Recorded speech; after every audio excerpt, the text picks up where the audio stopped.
Hello viewers, welcome to techno delights. இந்த வீடியோவில் நம்ம பார்க்க போகிறது ஒரு லாங்குவேஜில் இருக்க டெக்ஸ்ட்டை எப்படி இன்னொரு லாங்குவேஜில் டிரான்ஸ்லேட் பண்ணுறது, ரெண்டாவது நம்ம ஹேண்ட் ரைட்டிங்கை எப்படி டைப்டு டெக்ஸ்ட்டாக மாற்றுறது, மூணாவது வந்து எப்படி எந்த ஒரு ப்ராடக்ட்டையும் சர்ச் பண்ணுறது, நாலாவது இப்போ நம்மக்கிட்ட இருக்க கொஷினுக்கு எப்படி ஆன்சர் கண்டுபிடிக்கிறது, அஞ்சாவது நம்ம பக்கத்தில் இருக்க ஹோட்டல் அப்புறம் ஏதாவது ஒரு பிளேஸ்னால் எப்படி கண்டுபிடிக்கிறது அப்படின்னு பார்க்க போகிறோம். இதெல்லாமே ஒரே மொபைல் ஆப்பில் செஞ்சுக்க முடியும். அந்த ஆப்புக்கு பேர் தான் கூகுள் லென்ஸ். இந்த வீடியோவை கடைசி வரைக்கும் பாருங்கள். இந்த வீடியோ ரொம்ப யூஸ்ஃபுல்லாக இருக்கும். இந்த வீடியோவை உங்கள் ஃப்ரெண்ட்ஸ் கூட ஷேர் பண்ணுங்கள். எங்கள் சேனலை ஃபஸ்ட் டைம் பார்க்குறீங்கன்னா சப்ஸ்கிரைப் பட்டனை கிளிக் பண்ணி எங்களுக்கு சப்போர்ட் பண்ணுங்கள். வாங்க வீடியோக்குள்ளே போகலாம். இப்போது உங்களுடைய மொபைலில் ஹோம் ஸ்க்ரீனில் பார்த்தீங்கன்னா மேலே கூகுள் இருக்குது பார்த்தீங்களா? அதில் ரைட் சைடில் கார்னரில் வந்து கேமரா மாதிரி ஒரு பட்டன் இருக்கு இல்லைங்களா? அதை கிளிக் பண்ணிங்களாலும் உங்களுக்கு கூகுள் லென்ஸ் ஓப்பன் ஆகும். இல்லை அப்படின்னா ப்ளே ஸ்டோர் ஓப்பன் பண்ணிக்கங்க. அதில் கூகுள் லென்ஸ்னு டைப் பண்ணிங்கன்னா ஏற்கனவே இன்ஸ்டால் ஆகிருக்கும். சப்போஸ் இன்ஸ்டால் ஆகலை அப்படின்னா டவுன்லோட் பண்ணி இன்ஸ்டால் பண்ணி இந்த ஓப்பன் பட்டனை கிளிக் பண்ணுங்கள். இப்போ கூகுள் லென்ஸ் ஓப்பன் ஆகிடுச்சு. இப்போ பாருங்கள், இதில் நிறைய ஆப்ஷன்ஸ் இருக்குது. ஃபஸ்ட்டு வந்து நம்ம பார்க்கலாம். ட்ரான்ஸ்லேட் அப்படின்றத நான் வந்து செலக்ட் பண்ணிட்டேன். மேலே ஆட்டோ டிடெக்ட் தமிழ் அப்படின்னு இருக்குது பார்த்தீங்களா? அந்த ஆப்ஷன் நான் கிளிக் பண்ணுறேன். So left side auto detect பார்த்திங்கன்னா நீங்கள் ஸ்கேன் பண்ணும்போது எந்த லாங்குவேஜை ஸ்கேன் பண்ண போகிறோம் அப்படின்றத நீங்கள் கொடுக்கணும். இப்போது ஆட்டோ டிடெக்ட் லாங்குவேஜ்னு நீங்கள் செலக்ட் பண்ணிட்டீங்க அப்படின்னா நீங்கள் எந்த லாங்குவேஜை நீங்கள் செலக்ட் பண்ணாலும் அதை ஆட்டோமேட்டிக்காக டிடெக்ட் பண்ணிக்கும் எந்த லாங்குவேஜ்னு. ரைட் சைடு வந்து பார்த்திங்கன்னா டிடெக்ட் பண்ண லாங்குவேஜ்லேருந்து எந்த லாங்குவேஜுக்கு அது வந்து ட்ரான்ஸ்லேட் பண்ணி காட்டணும் அப்படின்னு நீங்கள் கொடுக்கணும். இப்போ இங்கே வந்து நான் தமிழ் கொடுத்துருக்கேன். வாங்க, இப்போ நான் வந்து ஒரு பேப்பரில் இங்கிலீஷ் இருக்கிற ஒரு பேப்பரில் நான் வந்து ஸ்கேன் பண்ணி எப்படி வந்து தமிழாக மாற்றுறேன் அப்படின்றத பார்க்கலாம். இப்போ வந்து பாருங்கள், இந்த பேஜ் ஃபுல்லாக இங்கிலீஷில் இருக்குது. ஸோ எப்படி தமிழாக மாறுதுன்னு பாருங்கள். ஓகேங்களா? எல்லாமே தமிழாக மாறுது. இப்போது இப்படியே நீங்கள் படிக்கலாம். இல்லைன்னா அதை கிளிக் பண்ணிவிட்டு கீழே ரெண்டாவது ஆப்ஷன் இருக்குது பார்த்தீங்களா, லிசன் அப்படின்னு சொல்லிட்டு, அது அந்த பட்டனை கிளிக் பண்ணிங்கன்னா உங்களுக்கு அதுவே வந்து வாட்ச் காட்டும். இப்போ பாருங்கள், கவனம் மற்றும் மற்றும் பார்த்தீங்களா? ஸோ அதுவே வந்து ரீட் பண்ணி காட்டும் உங்களுக்கு. இப்போ லாஸ்ட் ஆப்ஷன் போய் பார்த்தீங்கன்னா ஓப்பன் இன் ட்ரான்ஸ்லேட்னு ஒன்று இருக்குது. அதை கிளிக் பண்ணுங்கள். அதை கிளிக் பண்ணிங்கன்னா translate.google.com அப்படின்ற வெப்சைட் ஓப்பன் ஆகும். அதில் வந்து இப்போ நம்ம ஸ்கேன் பண்ணோம் இல்லைங்களா, அது எல்லாமே வந்து இங்கே டெக்ஸ்ட்டாக வந்துடும்.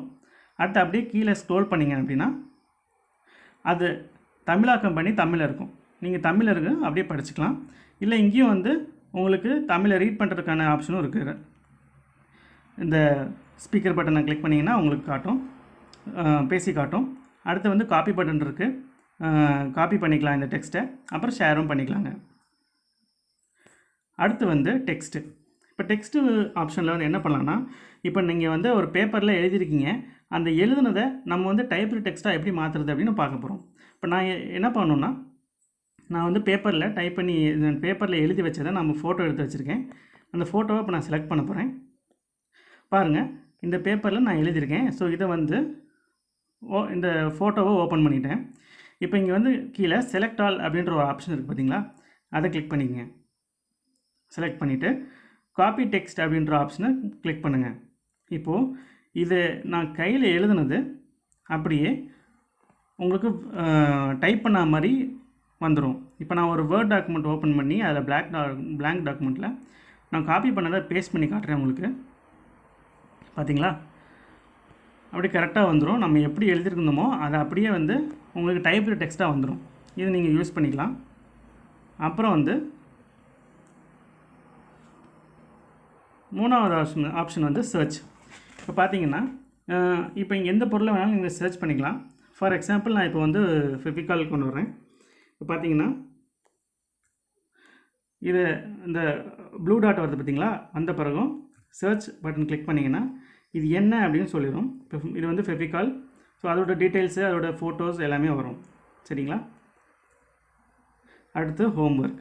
ஹோம்ஒர்க்கில் பார்த்தீங்கன்னா இப்போ உங்கள்கிட்ட ஏதாவது கொஸ்டின் இருக்குது அப்படின்னா அந்த கொஸ்டினுக்கு நீங்கள் கொஸ்டினை இந்த ஸ்பேஸ்க்குள்ளே காட்டினீங்க அப்படின்னா அது வந்து ஆன்சர் கொடுக்கும். இப்போ பாருங்கள்,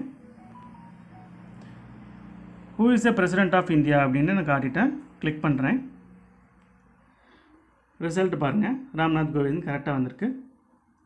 ஸோ இதை நீங்கள் யூஸ் பண்ணிக்கலாம்.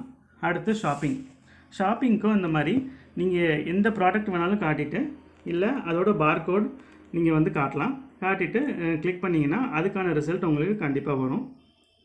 ஸோ இது பாருங்கள், ஃபெவிகாலோட டீட்டெயில்ஸ் வந்து வருது, எங்கெங்கே வாங்கலாம் அப்படின்னு சொல்லிட்டு அதோட இமேஜஸ்லாம் வருது. அடுத்து பிளேசஸில் பார்த்தீங்கன்னா, இப்போ நீங்கள் ஏதோ ஒரு பில்டிங் பார்க்குறீங்க, அந்த பில்டிங்கை பற்றி உங்களுக்கு தெரிஞ்சுக்கணும் அப்படின்னா அந்த பில்டிங்கை வந்து காமிச்சிங்கன்னா அதை பற்றின டீட்டெயில்ஸ் வந்து சொல்லுவாங்க. அடுத்து டைனிங்கில் பார்த்தீங்கன்னா, இப்போ நீங்கள் வந்து ஏதோ ஒரு ஃபுட் ஐட்டம் வந்து நீங்கள் ஃபோட்டோ எடுத்து அதை வச்சு சர்ச் பண்ணலாம். இல்லை நீங்கள் ஏதோ ஒரு மெனு வந்து பேப்பரில் எழுதி கூட சர்ச் பண்ணலாம். இப்போ பாருங்கள், நான் வந்து பிரியாணி அப்படின்னு எழுதிட்டேன். அதை கிளிக் பண்ண உடனே பாருங்கள், பிரியாணியோட டீட்டெயில்ஸ்லாம் வந்துருச்சு. அடுத்து உங்கள் பக்கத்தில் இருக்கிற பிரியாணி ரெஸ்டாரண்ட்ஸ் என்னென்ன அப்படின்ற லிஸ்ட்டும் உங்களுக்கு வந்துருச்சு. சரிங்களா? இந்த மாதிரி ஆப்ஷன்ஸை கூகுள் லென்ஸில் மூலமாக யூஸ் பண்ணிக்கலாம். அவ்வளோதாங்க. இந்த வீடியோ உங்களுக்கு பிடிச்சிருந்துச்சுன்னா லைக் பண்ணுங்கள், கமெண்ட் பண்ணுங்கள், ஷேர் பண்ணுங்கள். மறக்காமல் சப்ஸ்கிரைப் பட்டனை கிளிக் பண்ணிக்கோங்க. பக்கத்தில் இருக்க பெல் பட்டனை கிளிக் பண்ணிக்கோங்க. அப்போ தான் நாங்கள் போடுற வீடியோஸ் உங்கள் நோட்டிஃபிகேஷனில் வரும். நன்றி.